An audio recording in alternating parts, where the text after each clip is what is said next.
अमरावती शहरातील जिब्राईल बाबा दर्गा परिसरात राहणारा शेख शाहबाज उर्फ मुरारी शेख कलीम वयवर्ष 25 हा सन 2018 पासून गुन्हेगारी कारवायांमध्ये सक्रिय होता।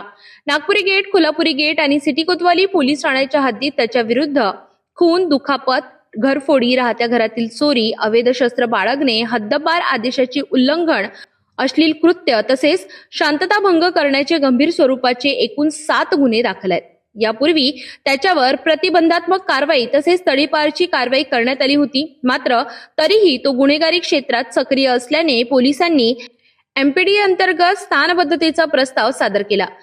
ही कार्यवाही पोलीस ठाणे नागपुरी गेटचे वरिष्ठ पोलीस निरीक्षक हनुमंत उर्लागोंडावर आणि पोलीस निरीक्षक जनार्दन साळुंके यांच्या प्रस्तावावर करण्यात आली। गाडगेनगर विभागाचे सहाय्यक पोलीस आयुक्त कैलास पुंडकर तसेच परिमंडल 1 चे पोलीस उपायुक्त रमेश धुमाळ यांच्या मार्फत प्रस्ताव पाठविण्यात आला होता। गुन्हे शाखेच्या मार्गदर्शनाखाली एमपीडीएस सेलचे पोलीस निरीक्षक इम्रान नायक वडे, सहाय्यक पोलीस निरीक्षक अजय मिश्रा, चेतन कराडे आणि नागपुरी गेट पोलीस स्टेशनच्या डीबी पथकाने या प्रस्तावाची पूर्तता केली। पोलीस आयुक्त राकेश ओला यांनी 23 फेब्रुवारी 2026 रोजी स्थानबद्धतेचा आदेश पारित केला असून आरोपीला मध्यवर्ती कारागृह अमरावती येथे दाखल करण्यात आले। आगामी सण उत्सवांच्या पार्श्वभूमीवर शहरातील सराईत गुन्हेगारांची माहिती संकलित करून त्यांच्यावर विविध कलमांअंतर्गत प्रतिबंधात्मक कारवाई करण्याचा इशारा पोलिसांनी दिलाय।